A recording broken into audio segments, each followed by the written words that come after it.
আজ দুর্গাপুরে জোড়া সভা রয়েছে প্রধানমন্ত্রী নরেন্দ্র মোদীর, আর তার একদিন আগে থেকেই দুর্গাপুরে কিন্তু একেবারে চরম ব্যস্ততা। প্রস্তুতি একেবারে শেষ পর্যায়ে, আর একদিন আগেই সেখানে পৌঁছে গিয়েছেন নবনির্বাচিত রাজ্য বিজেপি সভাপতি শ্রমিক ভট্টাচার্য। মোদীর সভায় যাওয়ার আমন্ত্রণ জানিয়ে দুর্গাপুরের পলাশডিহায় বাড়ি বাড়ি কার্ড বিলি করা হয়েছে। তাৎপর্যপূর্ণ বিষয় হলো আমন্ত্রণ পত্রের ওপরে একই সারিতে লেখা ভারত মাতার জয়, জয় মা দুর্গা, জয় মা কালী। তাহলে কি মা দুর্গা মা কালীর মাধ্যমে বাঙালি মন জয়েরই চেষ্টা করছেন বিজেপির নতুন রাজ্য সভাপতি? রাজনৈতিক কৌশল হিসেবেই কি জয় শ্রীরাম স্লোগানের চেয়ে মা দুর্গা মা কালীর দিকে ঝুঁকছে রাজ্য বিজেপি? জয় শ্রীরাম যে আমরা স্লোগান দিই, গান্ধীজি বলে গেছে ভারতবর্ষের আইডিয়াল শাসন ব্যবস্থা হচ্ছে রাম রাজত্ব। যা মা দুর্গা তাহাই ভারত মাতা।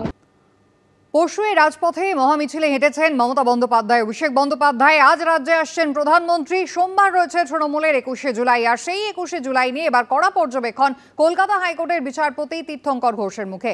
যানজট হবে না বলে বিচারপতি মুচলেকা দিতে বলেছেন পুলিশ কমিশনারকে। অফিস যাত্রীদের যাতায়াতের অসুবিধে দূর করতে বললেন।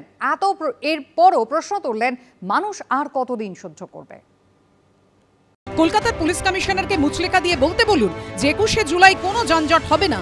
সকাল 11টা পর্যন্ত মানুষের যাতে অফিসে যেতে কোনো অসুবিধে না হয় তা নিশ্চিত করতে হবে পুলিশ প্রশাসনকে।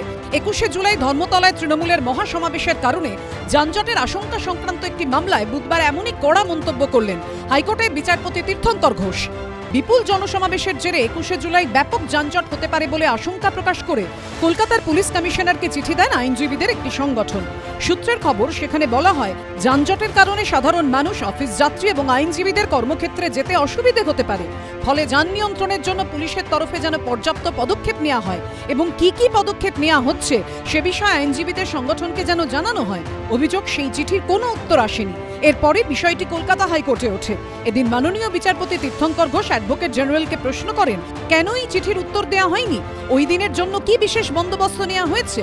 রাজ্য সরকারের আইনজীবী বলেন, দুর্গাপুজো, ব্রিগেডের সভা বা রানী রাসমণি অ্যাভিনিউতে যখন কোনো কর্মসূচি হয় তখনও যানজট হয়, পুলিশই সবটা নিয়ন্ত্রণ করে। অ্যাডভোকেট জেনারেল আরও বলেন, প্রতি বছর 21শে জুলাইয়ের আগে এই ধরনের মামলা হয়, যেখানে 21শে জুলাইয়ের কর্মসূচিকে চ্যালেঞ্জ করা হয়। এগুলো রাজনৈতিক প্রচেষ্টা বলে মনে হচ্ছে।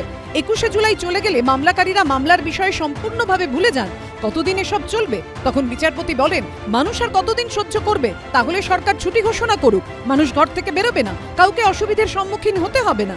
অ্যাডভোকেট জেনারেলের উদ্দেশ্যে বিচারপতি আরও বলেন, তাহলে হাইকোর্টের কাছে মুচলেকা দিয়ে বলুন 21শে জুলাই কোনো অসুবিধে হবে না, কোনো যানজট হবে না, যান নিয়ন্ত্রণের জন্য পর্যাপ্ত পদক্ষেপ গ্রহণ করেছেন।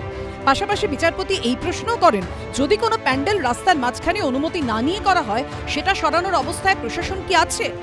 বিচারপতি প্রস্তাব দেন, এমন একটা জায়গা নির্দিষ্ট করা হোক যেখানে রাজনৈতিক কর্মসূচিগুলো হবে।